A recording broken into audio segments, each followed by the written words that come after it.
күн достар. Бүгін мен сендерді Қадыр Әлімқұловтың «Мәңгілік мұра» кітабымен таныстырып өткім келеді. Автор бұл кітабында заманымыздың заңғар ақыны Мұқағали Мақатаевтың шұрайлы шығармашылығына жан-жақты талдау жасауға талпынған. Оқырмандар көкейлерінде жүрген көптеген сұрақтарға жауап тауып, кітапта келтірілген кейбір тың деректерге таңғалары даусыз. Мұқағалидай Мұзарт шынын шығармашылық мұрасын бөліп жармай толық талдау ниеті де құптарлық қадам ретінде қабылданатынына сеніміміз зор. Кітаптың тілі шұрайлы, айтылар ойдың бояуы қанық.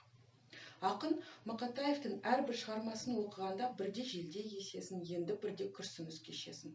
Осының бәрі қабілет қарамының құдіреті, телегей талантының қасиеті, жасын жұртын жасымпаздығы.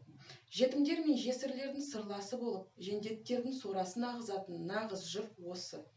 Мұқағали мұрасына саналы түрде бір бас қойған адам одан жуық арада алшақтап кете алмайды. Өйткені әр өлең өрімдегі әсем әуен мен мұнар мұң жетегіне алып жетелей жөнеледі. Шаттықтың шуағына ақынмен бірге шомылып, кермектің дәмін бірге татасыз. Сол сөзіміздің айқын айғағындай, бүгінде ақиық ақын Мұқағали Мақатаевты екі қазақтың бірі білетіні десек те болады.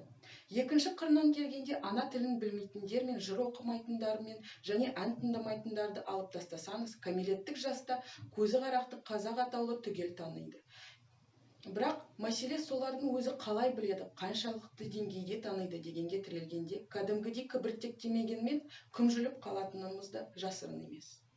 Мұқағали Мақатаевтың алғашқы қадамынан-ақ оның айрықша талант иесі екенін аңғаруға болатын еді. Аңғармаппыз деп өкінуге ғана қалады.